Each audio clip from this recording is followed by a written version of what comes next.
ಸರಿ ಕಾಣ್ತಾನೆ. ನಮಸ್ಕಾರ, ನಾನು ರಫೀಕ್ ಅಹಮದ್, ಪಟ್ಟಣ ಪಂಚಾಯತ್ ಸದಸ್ಯ ಹಾಗೂ ಶೃಂಗೇರಿ ತಾಲೂಕು ಕಾಂಗ್ರೆಸ್ ಮೈನಾರಿಟಿ ಪ್ರೆಸಿಡೆಂಟು. ಇಲ್ಲೊಂದು ಜಾಗ ಇತ್ತು, ಇದು ಯಾರಿಗೆ ಏನು ತೊಂದರೆ ಇಲ್ಲ ಜಾಗ. 210 ಸರ್ವೆ ನಂಬರು.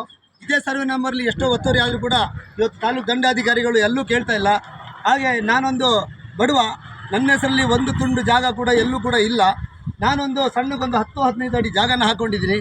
ಇವತ್ತು ಒತ್ತುವರಿ ಅಂತ ಹೇಳಿ ತಾಲೂಕು ದಂಡಾಧಿಕಾರಿಗಳು ಅವರ ಎಲ್ಲ ಅಧಿಕಾರಿಗಳನ್ನ ಕಳಿಸಿ ಇವತ್ತು ಇಲ್ಲಿ ನನ್ನ ಕಷ್ಟಪಟ್ಟಿದ್ದ ದುಡ್ಡು ನಾನೆಲ್ಲೂ ಕೂಡ ಯಾರ್ದು ತಲೆ ಹೊಡೆದು ಮಾಡಲಿಲ್ಲ. ಇವತ್ತು ನನ್ನನ್ನು ತೆಗಿತಾ ಇದ್ದಾರೆ. ಹಾಗೆ ಇಲ್ಲೇ ಸ್ವಲ್ಪ ಮುಂದೋದರೆ, ಈ ರೋಡಲ್ಲಿ ಮುಂದೋದರೆ ಅಲ್ಲೊಂದು ಕಡೆ ಒತ್ತುವರಿ ಆಗಿ ಪರ್ಮನೆಂಟ್ ಸ್ಟ್ರಕ್ಚರ್ ಆಗ್ತಿದ್ರು ಕೂಡ ಇವತ್ತು ಅದನ್ನು ಕಂಪ್ಲೇಂಟ್ ಮಾಡಿದ್ರೆ ತಾಲೂಕು ಆಫೀಸಲ್ಲಿ ಹೋಗಿ ಕೇಳಿದ್ರೆ ಅದು ನಮ್ಮ ಜಾಗ ಅಲ್ಲ ಅಂತ ಹೇಳ್ತಾರೆ. ಹಾಗೆ ತಾಲೂಕು ಗ್ರಾಮ ಪಂಚಾಯತಿಗೆ ಹೋದರೆ ಗ್ರಾಮ ಪಂಚಾಯತಿಯಲ್ಲಿ ಕೂಡ ಆ ಜಾಗ ನಮ್ಮದಲ್ಲ ಅಂತಾರೆ. ಅರಣ್ಯ ಅಧಿಕಾರಿಗಳು ನಮ್ಮ ಜಾಗ ಅಲ್ಲ ಅಂತಾರೆ. ಆದರೆ ಆ ಜಾಗ ಯಾರ್ದು ಕೇಳಿ ದಂಡಾಧಿಕಾರಿಗಳು ಅದೇ ಪುತ್ರ ಕೊಡ್ತಾ ಇಲ್ಲ.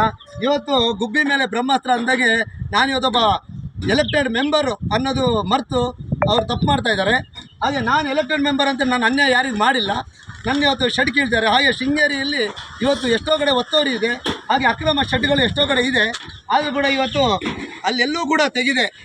ಇದು ಯಾಕೋಸ್ಕರ ಈ ರೀತಿ ಮಾಡ್ತಾರೆ ಅನ್ನೋದು ತಹಶೀಲ್ದಾರ್ಗೆ ಕೇಳಬೇಕಾಗತ್ತೆ.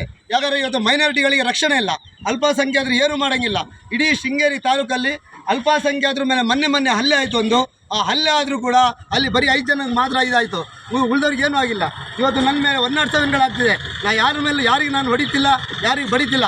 ಕಷ್ಟಪಟ್ಟು ನಾನು ಕಲ್ಲಂಗಡಿ ಹಣ್ಣು ವ್ಯಾಪಾರ ಮಾಡಿಕೊಂಡು ಜೀವನ ಸಾಗಿಸ್ತಾ ಒಂದಿಷ್ಟು ಯಾರೋ ಭಿಕ್ಷಕರು, ಯಾರೋ ಬಡವರು ಅಲ್ಲಿ ಸತ್ತು ಬಿದ್ದರೆ ಅವ್ರ ಬಾಡಿಗಳನ್ನ ಎತ್ತೋದು, ಸಮಾಜದಲ್ಲಿ ಒಳ್ಳೊಳ್ಳೆ ಕೆಲಸ ಮಾಡ್ತಾ ಹೋಗ್ತಾ ಇದ್ದೀನಿ. ಇವತ್ತು ನನ್ನ ಮೇಲೆ ಈ ರೀತಿ ದೌರ್ಜನ್ಯ ಆಗ್ತಿದೆ. ಹಾಗೆ ನಾನು ಕಾಂಗ್ರೆಸ್ ಪಾರ್ಟಿಯ ಕೆಲಸ ಮಾಡ್ತೀನಿ. ಇವತ್ತು ಕಾಂಗ್ರೆಸ್ ಪಾರ್ಟಿಯ ಯಾವುದೇ ಒಬ್ಬರು ನಾಯಕರಾಗಲಿ, ಇವತ್ತು MLA ಕೂಡ, ನಾವು MLAಗೋಸ್ಕರ ನಮ್ಮ ಜೀವ ಕೊಟ್ಟು ಎಲೆಕ್ಷನ್ಗೆ ಗೆಲ್ಲೋಂಥ ಕೆಲಸಗಳು ಮಾಡಿದ್ದೀವಿ. ಆದರೆ ಇವತ್ತು MLA ಮಾತು ಅವ್ರು ಹೇಳಿದಾರೋ ಬಿಟ್ಟಿರೋ ಗೊತ್ತಿಲ್ಲ. MLA ಅವರು ಕೂಡ ನಮ್ಮ ಇದನ್ನು ತೆಗಿಯೋಕ್ಕೆ ಸಾಥ್ ಕೊಡ್ತಾ ಇದ್ದಾರೆ. ಆಗಲಿ, ದೇವರು ಅವರಿಗೆಲ್ಲ ಒಳ್ಳೇದು ಮಾಡಿ. ಇವತ್ತು ನಂದು 10-15 ಜಾಗನ ತೆಗಿತಾರೆ.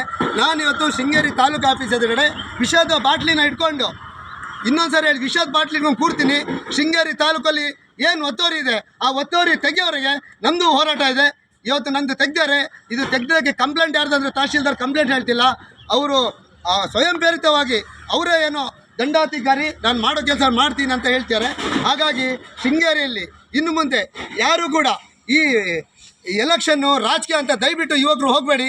ಯಾಕಂತ ಹೇಳಿದ್ರೆ ಯುವಕರು ಇವತ್ತು ನಾವು MLA ಗೆಲ್ಲಬೇಕಂತ ಹೇಳಿ ಹಗಲು ರಾತ್ರಿ ನಿದ್ರೆ ಬಿಟ್ಕೊಂಡು ಕಷ್ಟಪಟ್ಟಿರ್ತೀವಿ. ಅವರು ಇವತ್ತು AC ರೂಮ್ಗಳಲ್ಲಿ AC ಗಾಡಿಗಳಲ್ಲಿ ಕೆಂಪು ದೀಪಗಳಿಗೆ ಹೋಗ್ತಾ ಇದ್ದಾರೆ. ಕಾರಣ ನಾವು ಇವತ್ತು ರಕ್ತ ಸುರಿದು ಬೆವರು ಸುರಿಸಿದ್ದೀವಿ. ಎಷ್ಟೋ ಜನ BJPಯ ನಮ್ಮ ಗೆಳೆಯರೊಟ್ಟಿಗೆ ನಾವು ನಿಷ್ಠುರಾಗಿದ್ದೀವಿ ಇವತ್ತು. ಯಾಕಂತೇಳಿ ಇದೇ ರಾಜಕೀಯಕ್ಕೋಸ್ಕರ ಇವತ್ತು ನನ್ನ ಶೆಡ್ ತೆಗಿದ್ದಾರೆ. ಒಬ್ಬರು ರಾಜಕೀಯದವರು ಇವತ್ತು ಬಂದು ನಮ್ಮೊಟ್ಟಿಗೆ ನಿಲ್ತಿಲ್ಲ. ಯಾರು ಬರೋದು ಬೇಡ. ನ್ಯಾಯ ಅಂತ ಇದ್ದರೆ ವಾಪಸ್ ಈ ಜಾಗದಲ್ಲಿ ನನ್ನ ಶೆಡ್ ಆಗುತ್ತೆ ಅಂತ ನನ್ನ ನಂಬಿಕೆ ಇದೆ. ಯಾಕಂದರೆ ತಹಶೀಲ್ದಾರ್ಗೆ ಹೇಳಿದ್ದೀನಿ ನಾನು, MLA ಅವರು ಬಂದು ನೋಡುವವರೆಗೆ ನಾನು ಬಿಡಲ್ಲ ಅಂತೇಳಿ. ಆದರೂ ಕೂಡ ಇವತ್ತು ಪ್ರೊಟೆಕ್ಷನ್ ತೊಗೊಂಡು ಅವ್ರ ಸಿಬ್ಬಂದಿಗಳು ನಮಗೆ ದೌರ್ಜನ್ಯ ಮಾಡ್ತಾರೆ. ದಯವಿಟ್ಟು ನಾವು ಶೃಂಗೇರಿಯಲ್ಲಿ ಏನು ತಪ್ಪು ಮಾಡ್ತಾ ಇದ್ದೀವಿ ಅನ್ನೋದು ನಮಗೆ ಬೇಕು. ಯಾಕಂದ್ರೆ ನಾವು ಶೃಂಗೇರಿಯಲ್ಲಿ ಎಲ್ಲೂ ಕೂಡ ಬಡವ್ರದ್ದು ಯಾವುದೇ ಒಂದು ಶೆಡ್ ಇರಲಿ, ನಿವೇಶನ ರೈತರು ಇರಲಿ, ಅವ್ರಿಗೆ ಹೋರಾಟಕ್ಕೆ ಹೋಗಿ ಮುಂದ್ಗಡೆ ಹೋಗಿ ನಿಂತು ಹೋರಾಟ ಮಾಡಿದ್ದೀನಿ. ಯಾರ್ದೋ ಜಾಗದಲ್ಲಿ ಏನೋ ಸಮಸ್ಯೆ ಇದ್ರೂ ಹೋಗಿ ಹೋರಾಟ ಮಾಡಿದ್ವಿ. ಯಾರೋ ಪ್ರಭಾವಿ ವ್ಯಕ್ತಿಗಳು ಇವತ್ತು ಎಷ್ಟು ಜಾಗಗಳು ಒತ್ತುವರಿ ಮಾಡಿದ್ರು ಕೂಡ ಯಾರೂ ಕೇಳದೆ ಇವತ್ತು ತಾಲೂಕು ದಂಡಾಧಿಕಾರಿಗಳು ಇವತ್ತು ನೇರ ಹೊಣೆ ಆಗ್ತಾರೆ. ನನ್ನ ಮೇಲೆ ಏನು ದೌರ್ಜನ್ಯ ಆಗಿ ನನಗೇನೋ ಇವತ್ತು ತೊಂದರೆ ಆದರೆ, ನಾನೇನಾದ್ರು ವಿಷ ಕುಡಿದು ಇವತ್ತೇನಾದ್ರು ಹೆಚ್ಚು ಕಮ್ಮಿ ಆದರೆ ಅದಕ್ಕೆ ನೇರ ದಂಡಾಧಿಕಾರಿ ಕಾರಣ ಆಗ್ತಾರೆ ಅಂತ ಹೇಳಿ ನನ್ನ ಮಾತನ್ನು ಮುಗಿಸ್ತೇನೆ. ನನ್ನಿಂದ ತಪ್ಪಾಗಿದ್ದರೆ, ನನ್ನ ಮಾತಲ್ಲೇನೋ ಯಾರಿಗೆ ಬೇಜಾರಾಗಿದ್ದರೆ ದಯವಿಟ್ಟು ಕ್ಷಮಿಸಿ.